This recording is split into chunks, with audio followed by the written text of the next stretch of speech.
प्रसिद्ध सुप्रीम कोर्टाचे वकील जे दीपक हे कट्टर हिंदुत्ववादी असून यांचे विचार हे प्रकार आहेत.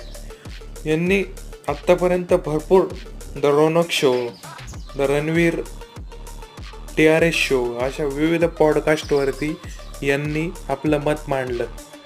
तर ह्या व्यक्तीमध्ये एक हिंदू धर्माला वागण्याचा एक वेगळा दृष्टिकोन यांच्याकडे आहे आणि यांचा प्रत्येक भाषणामध्ये नवीन काहीतरी तुम्हाला शिकायला नक्की भेटेल. जे दीपक यांनी इंजिनिअरिंगचं शिक्षण पूर्ण केल्यानंतर लॉचं शिक्षण पूर्ण केलं.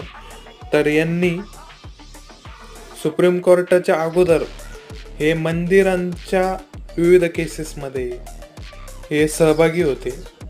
तिथून त्यांना ती प्रेरणा मिळाली आणि हे अजून विविध कार्यांमध्ये पार्टिसिपेट असतात. तुम्ही यांचे भाषणं नक्की ऐका. जे दीपक सुप्रीम कोर्टाचे लॉयर आहेत.